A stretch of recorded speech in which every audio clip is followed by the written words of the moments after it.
For the last 2 years, I've been a hardcore 5 a.m. gym girly. At the beginning of this year, I lost that habit, but then I had to go back into it, and I'm going to share with you all the ways that helped me be a 5 a.m. gym girly. The only warning is that you will have to sacrifice a lot of nighttime kind of festivities. So if you're somebody who likes to do happy hour, you like to go out and get drunk on Fridays and Saturdays, that's going to have to be sacrificed. The first week is going to absolutely suck. But then the second and third week, it should honestly feel like second nature. So the biggest thing that you're gonna need to work on is stress management and learning how to wind down the night before.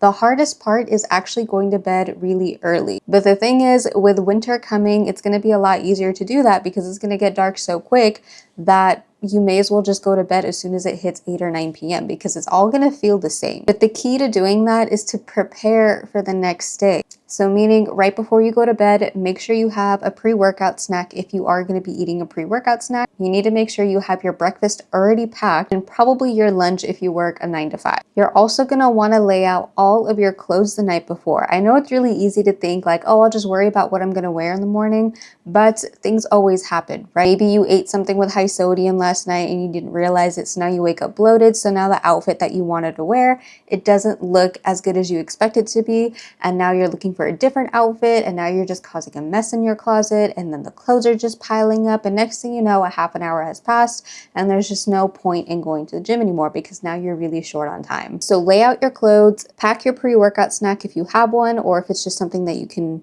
take on the go, and make sure your lunch is packed. Now let's get into the de-winding / stress management. It's going to be really hard to fall asleep early when you're constantly worried about what everybody else is doing.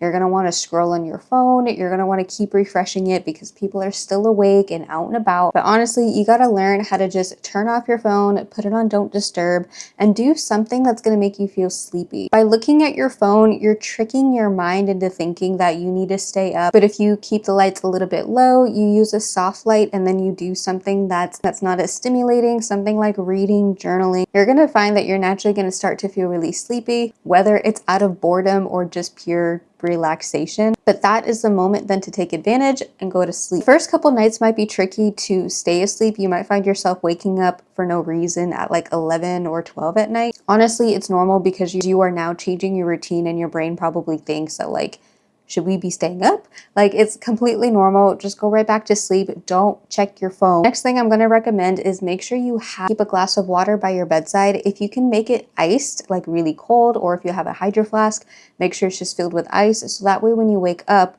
you want to chug that water. The ice cold water is going to help wake you up. And in general, when you do wake up from sleeping, you are typically going to be dehydrated because, well, you haven't been able to drink any fluids for the last 8 hours. So as soon as you hydrate yourself, your body's naturally kind of kicking in. It's starting to think like, okay, maybe it's time to get up, start walking around. And while you're doing this, do not snooze your alarm. I know it's going to be really tempting. You're going to say 5 more minutes. It's so nice and cozy in bed. I know. You just got to pretend that you have to pee really bad and that it can't wait, and you need to just get up. Now this is where it honestly gets a lot easier because you already have your clothes picked out, because your meals are already packed. All you have to do is just get ready, brush your face, brush your teeth, wash your face, do whatever you got to do to get yourself ready to go to the gym.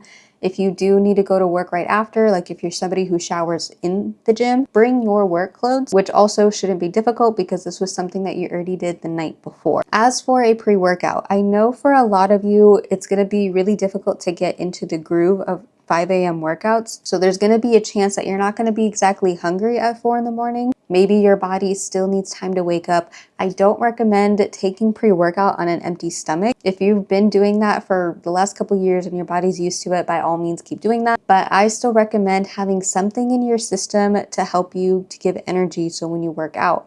Now, it doesn't necessarily have to be food. If you're somebody who just will feel nauseated in the morning, you don't want to eat, what I would suggest is drinking your calories then. This could be like a protein shake. This could just be straight up juice. Sometimes what I do is I'll take half a serving size of juice of choice. Usually it's like orange juice. and then I just top it off with water so that way it doesn't taste too sweet in the morning. It doesn't really matter what it is. The point is that these are fast digesting carbs. These are going to be the carbs that are going to help fuel your workout. If you are somebody who doesn't mind eating in the morning, then I would suggest something as light as eating a banana, an apple. You can eat like a small cup of yogurt. It doesn't necessarily have to be a big meal. When I was really heavy into my routine, when I was still working a 9 to 5 plus building my business, what I did is I would have 2 boiled eggs and a banana because my commute to go to the gym was like 30 minutes. So then that gave me the time to eat, and then I also had time to digest it. But now with the gym only being like 10 minutes away, I find that I just eat a banana and I am good to go. Another thing that could help is finding an accountability buddy.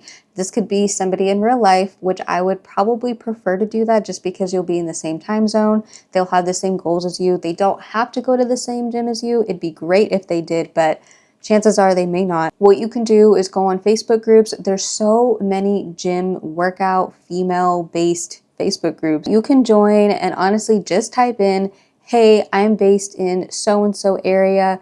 I would love to have an accountability partner, and literally like FaceTime each other as soon as the time hits, as soon as your alarm goes off. Text each other, make sure you guys are up and going. Call each other if you don't hear a response. Do what you got to do to keep each other accountable and up. Sometimes it just helps knowing that you have somebody who is doing the same thing as you. They don't have to necessarily be your best friend. If they are your best friend, that's great. But sometimes it's a lot easier to have the support from a stranger than it is from a family member or a friend, because a lot of the times your friends and family won't truly understand why you're doing what you're doing for your goals. But chances are this stranger that you found on this Facebook group with similar interests is most likely going to help you get through it. Okay, so what happens then on your rest days? And I think a good question then that comes up is, then on your rest days, do you still get up as early? Chances are it's a good time to just let yourself sleep in. I personally liked having a 4-day split just because I would work out like Monday, Tuesday, and then Wednesday would be my rest day. So then it gave me a chance to sleep in. I could recover a little bit, and then I would work out Thursday, Friday, and then have Saturday and Sunday off. So there's plenty of recovery days. And yes, on the weekends, you should still get up early. Don't think that just because you don't have to get up early the next day that you can just stay up, because this is where you will mess up your biological clock every single time. It's okay to just be an early bird and get your day started, even if it just means scrolling on your phone or making a nice breakfast and enjoying the time that you have to yourself. Because as soon as Sunday hits and you think, oh, I can just stay up, I don't have to get up early tomorrow, then the problem is when Sunday rolls around, you can't fall asleep at 8 or 9 p.m. So then you end up getting maybe 4 hours of sleep, and now that Monday is now running on 4 hours of sleep, and you will feel exhausted. You're going to feel like you're running on adrenaline the whole day, and then you will crash. And if you ever lose sight as to why you're doing this, why you need to get up this early, you could just do this after work. Remember how busy it gets after work. It is like zoo time when you try to go to the gym at 5 p.m. If that's something you're okay with, by all means, keep doing that. But if you're like me, who gets way too overstimulated, who gets anxiety when I'm around too many people, if I'm trying to work out and I can physically see them in my space, it makes me so overstimulated. I know a gym is a shared place, but if it's in my control to find a better way to navigate through that, you bet I will. So keep that in mind. If you ever feel like you just want to snooze your alarm the whole way, remember how crazy busy it gets. And also just think about how empty the gym is going to be. There's not a lot of people who are actually 5 a.m. gym goers. The reason being is that it's hard. But imagine being that top percent that say that they can do it. You'll never have to wait for any of the gym equipment. If you like to record your workouts, or if you have a coach that you send your workouts to, you'll have no problem doing that. You won't be in anybody's space. You don't have to worry about people getting in your videos. Maybe I'm speaking more for myself because I record my workouts so I can post it on my social media. But these are the things that help motivate me, because there's nothing worse than me trying to record my workouts and I feel bad that somebody's in the camera. I then have to go up to them and ask permission, like, hey, do you mind being in my video? This will be posted on my socials. Most of the time they say that they don't mind, which is great, but every now and then I do get somebody who says that they do mind. But at least at 5 a.m., I don't have to worry about it. And every time I'm thinking about hitting snooze on my alarm, I just think about that. I just think about how it's going to be a pain if I try and go later in the day or in the evening, and it's not going to go well. My final comments on this is that it's going to take time to adjust. Don't expect your workouts to be fantastic the first week, maybe even first 2 weeks.